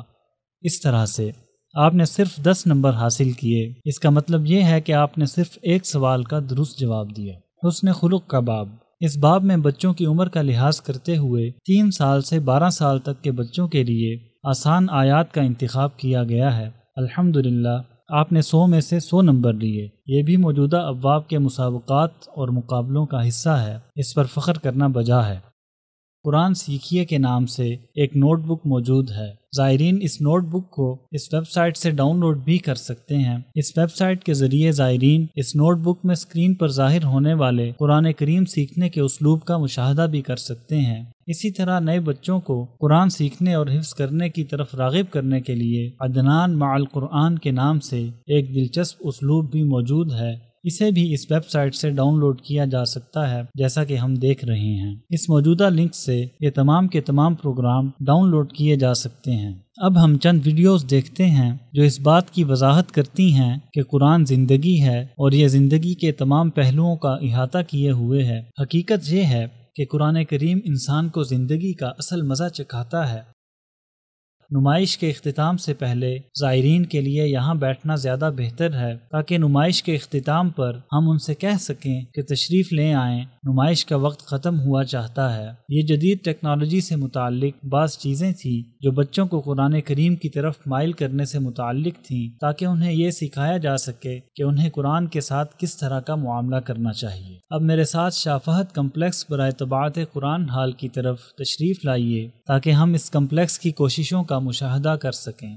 اس حال میں ہم قرآن کریم کی خدمت کے حوالے سے شاہ فہد کمپلیکس کی کاوشوں سے آگاہی حاصل کریں گے کہ کس طرح یہ کمپلیکس اللہ تعالیٰ کی کتاب کی خدمت کے لیے انتھک کوششیں کر رہا ہے۔ اس کمپلیکس میں سالانہ 10 ملین سے زیادہ قرآنی نسخوں کی طباعت ہوتی ہے۔ اس وقت کمپلیکس کی تعمیر و ترقی کا کام جاری ہے۔ کمپلیکس کی مینجمنٹ میں کام کرنے والے بعض دوستوں نے ہمیں بتایا ہے کہ حالیہ ترقی کے بعد اس کمپلیکس میں سالانہ 30 ملین قرآنی نسخوں کی طباعت ممکن ہوگی، جنہیں طباعت کے بعد پوری دنیا میں تقسیم کیا جائے گا۔ اس مبارک کمپلیکس میں قرآن کریم کی کتابت کا عمل 5 بنیادی مراحل سے گزرتا ہے، جن کے بارے میں ہم اس توضیحی تختی کے ذریعے آگاہی حاصل کریں گے۔ بلا شبہ اہل علم جانتے ہیں کہ کمپیوٹر کی زبان میں یا ٹائپ رائٹر کے ذریعے قرآن کریم کی طباعت جائز نہیں، اس لیے ضروری ہے کہ خطاط اپنے ہاتھ سے قرآن کریم کا پورا نسخہ تحریر کرے، جیسا کہ ہم تاریخ قرآن حال میں وضاحت کر چکے ہیں۔ شاہ فہد کمپلیکس کے معتمد خطاط شیخ عثمان طاہا ہیں، جنہوں نے کمپلیکس کے لیے مختلف اور متنوع قرآنی نسخے تحریر فرمائے ہیں، جنہیں ہم لائبریری میں دیکھیں گے انشاءاللہ۔ پہلے مرحلہ میں خطاط اس طرح قرآنی نسخے کا پہلا صفحہ تحریر کرتا ہے، جیسا کہ ہم دیکھ رہے ہیں، بغیر نقطوں، بغیر حرکات و علامات اعراب کے۔ پھر اس صفحے کو قرآن کریم کے اکابر مشائخ کی 9 رکنی کمیٹی کے سامنے پیش کیا جاتا ہے تاکہ وہ اس کے الفاظ کی صحت کی تاکید کر لیں۔ دوسرے مرحلہ میں خطاط اس صفحے میں درج آیات قرآنیہ پر صرف نقطے لگاتا ہے، بالکل اس طرح جیسا کہ ہم دیکھ رہے ہیں۔ اس کے بعد دوبارہ اس صفحے کو مذکورہ کمیٹی کے سامنے پیش کیا جاتا ہے تاکہ ان نقطوں کے اپنے صحیح مقام پر ہونے کی تاکید کی جا سکے۔ تیسرے مرحلہ میں خطاط اس طرح ان آیات قرآنیہ پر حرکات اور علامات اعراب تحریر کرتا ہے، جیسا کہ ہم دیکھ رہے ہیں۔ آیات پر زبر، زیر، پیش، جزم اور دیگر علامات اعراب لگا دی گئی ہیں۔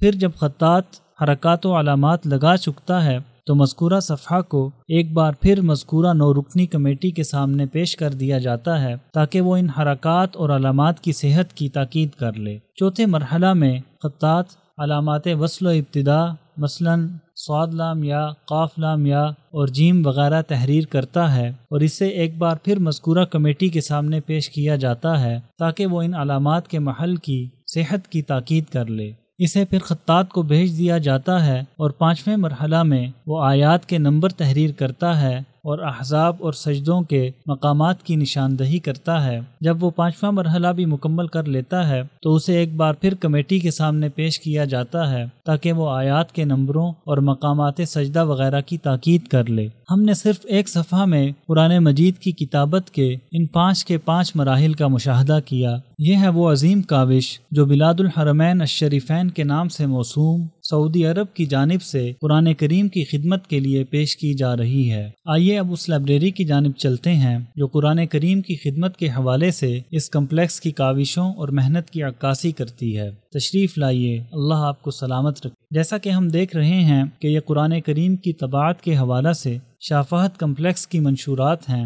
ان میں مختلف قرآنی روایات کے مطابق عثمانی رسم الخط میں تحریر شدہ قرآن کریم کے نسخے ہیں۔ ہر روایت کے مطابق ایک نسخہ ہے۔ اسی طرح ان میں قرآن کریم کے 1 سے زائد زبانوں انگلش، فرانسیسی، اردو، ترکی اور دیگر متعدد زبانوں میں تراجم بھی ہیں۔ اسی طرح ایسے پارے بھی جو خاص طور پر چھوٹے بچوں کے حفظ قرآن کے لیے تحریر کیے گئے ہیں جیسا کہ ہم دیکھ رہے ہیں، اور اس نسخے میں المصحف الجامع کی خصوصی طباعت جیسا کہ ہم دیکھ رہے ہیں۔ علاوہ ازیں اس کمپلیکس کی پروڈیوس کردہ CDs بھی اس لائبریری میں موجود ہیں، اور یہ سب کچھ قرآن کریم کی خدمت کے زمرے میں آتا ہے۔ اس تختی میں زائرین کو دکھانے کے لیے چند آلات رکھے گئے ہیں جن کے ذریعے عربی تحریر کی جاتی ہے، یعنی لکڑی کے قلم وغیرہ۔ اب ہم البدائی ہال کی جانب چلتے ہیں۔ البدائی ہال میں خوش آمدید۔ اس ہال میں ہم اس نمائش کے حوالے سے کی جانے والی توضیحات کی روشنی میں زائرین سے اس نمائش کے متعلق رائے یعنی فیڈ بیک لیں گے، اور زائرین کے بیانات کی روشنی میں یہ دیکھنے کی کوشش کریں گے کہ اس نمائش کی زیارت نے انہیں کیسے اور کس قدر متاثر کیا۔ چند سوالات کہ کیا آپ نے ہماری سابقہ نمائشوں میں سے کوئی نمائش دیکھی؟ بلا شبہ مسجد نبوی صلی اللہ علیہ وسلم کے اس حصے میں اس نمائش سے قبل کئی نمائشیں ہوتی رہی ہیں، جیسا کہ اسماء اللہ الحسنی نمائش، محمد الرسول اللہ صلی اللہ علیہ وسلم نمائش، مدینہ منورہ نمائش اور ایمان نمائش وغیرہ۔ زائرین یکے بعد دیگرے ان سوالات کے جواب دیں گے۔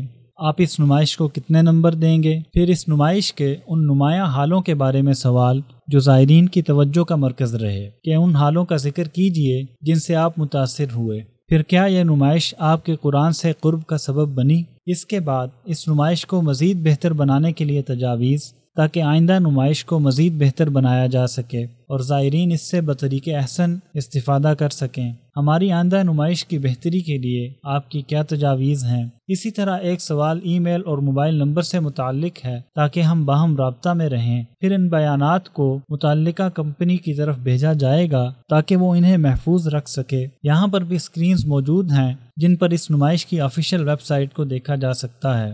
زائرین اس ویب سائٹ کے ذریعے اس نمائش کو بھی دیکھ سکتے ہیں اور اس میں موجود علمی مواد سے استفادہ بھی کر سکتے ہیں۔ اس کے علاوہ وہ یہ بھی دیکھ سکتے ہیں کہ اس نمائش کی زیارت کا شرف کن لوگوں کو نصیب ہوا اور اس نمائش کو کامیاب بنانے کے لیے کس قدر محنت اور کوشش کی گئی۔ زائرین یہاں سے یہ ویب سائٹ نوٹ کر سکتے ہیں تاکہ وہ اس سے استفادہ کر سکیں۔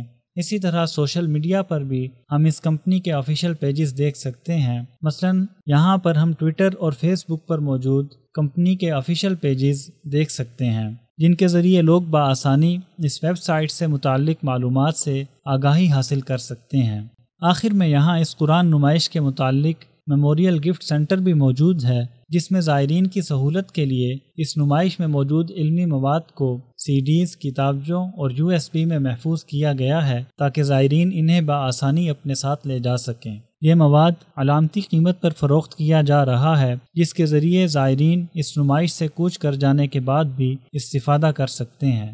اس زیارت کے اختتام پر ہم زائرین کو نصیحت کرتے ہیں کہ قرآن کے ساتھ اپنے تعلق کو قائم رکھیے اور یہ بھی بتاتے ہیں کہ وہ اپنی روزمرہ کی عملی زندگی میں کس طرح قرآن کی خدمت کر سکتے ہیں، اگرچہ وہ اسلاف کی طرح اپنے ہاتھ سے قرآن کریم تحریر کر کے اسے سونے کے پانی سے مزین نہیں کر سکتے، چونکہ بعض زائرین کا یہ کہنا ہوتا ہے کہ جناب ہمارے لیے ایسا کرنا ممکن نہیں، ہم کیوں کر اس مقام و مرتبہ تک پہنچ سکتے ہیں جس تک ہمارے اسلاف پہنچے۔